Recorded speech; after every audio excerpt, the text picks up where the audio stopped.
Disney Princess, Two Hearts as One.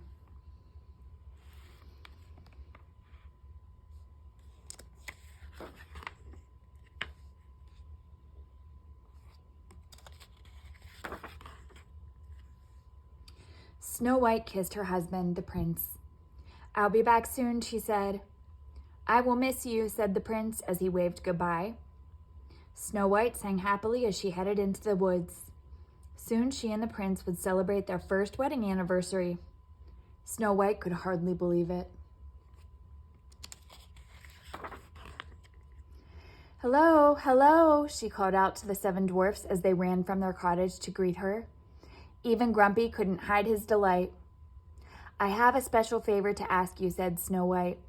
"The prince and I will be celebrating our first anniversary with a royal ball.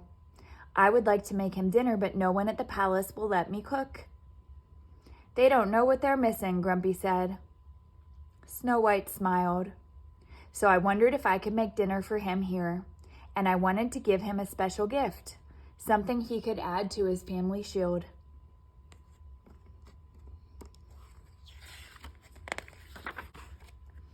"Like a diamond?" asked Doc. "Don't you worry, Snow White. I'll take care of it myself.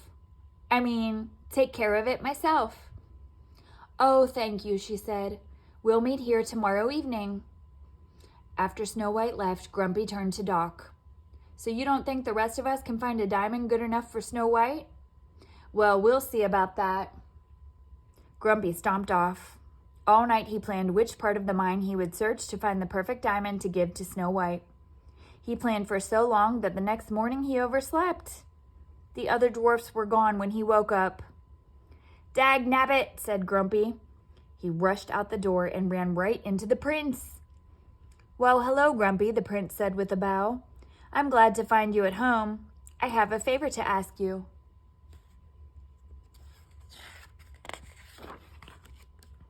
"Grumpy, I love Snow White so much that I want to give her the most precious gift I can find to celebrate our anniversary.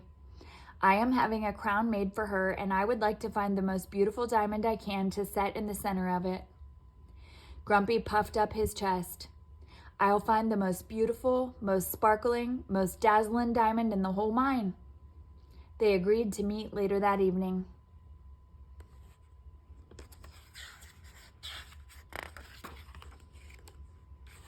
Deep in the mine, Doc found his perfect diamond. Even in the dim light of the mine, the diamond sparkled and winked. He hurried off to find the other dwarfs and a pickaxe to dig out the precious gem. Grumpy also rushed into the deepest part of the mine. He turned a corner and found the exact same diamond Doc had found. Grumpy didn't want to smudge it by touching it. He hurried off to find a soft rag to help him as he dug out the diamond.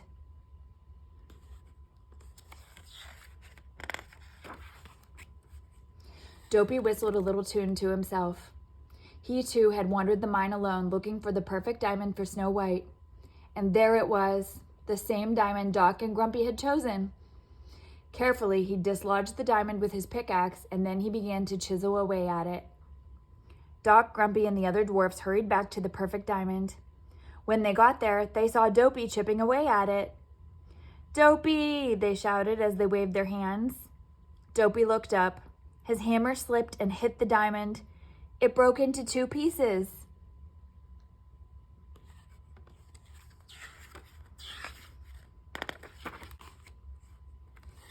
Far above them at the mine's entrance, the end of the day whistle blew. "It can't be that late already," said Doc. "What will we do? Snow White will be waiting for us when we get home." "So will the prince," said Grumpy. Doc sighed. "We'll just have to explain." Grumpy and Doc put their separate halves of the diamond in 2 different bags. Dopey found some flowering vines to tie the bags shut.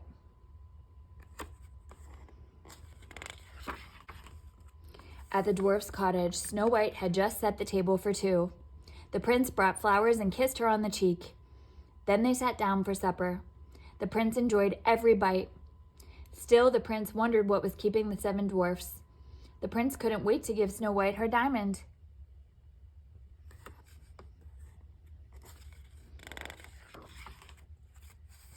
Snow White and the prince were just finishing their pie when the dwarfs returned. Snow White smiled at Doc. The prince smiled at Grumpy. Doc carefully set his bag in front of Snow White while Grumpy gave his to the prince. Snow White and the prince looked at each other in surprise. "This is the other part of my present," said Snow White. The prince picked up his bag. "We must think alike," he said. "This is my present for you."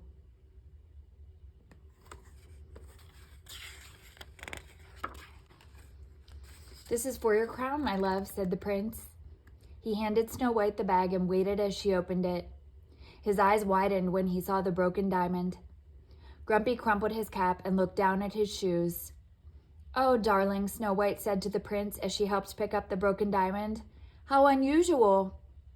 "Yes," said the prince, disappointed. "Unusual." "And I have something for your shield," Snow White beamed as she handed the prince her bag. The prince carefully let the diamond drop into his hand. Then he squeezed Snow White's hand. "It's beautiful, my dear, because it is from you," he said.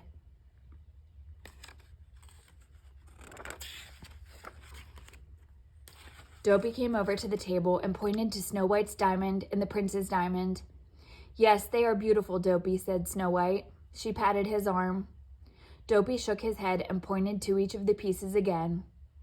"I'm sorry," said the prince. "I don't understand, Dopey." As the prince and Snow White watched, Dopey joined the two separate pieces into one perfect heart.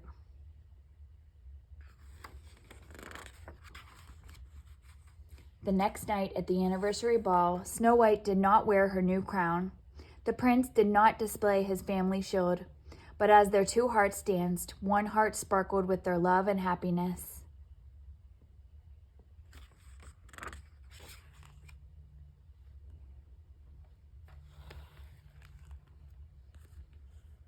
The end.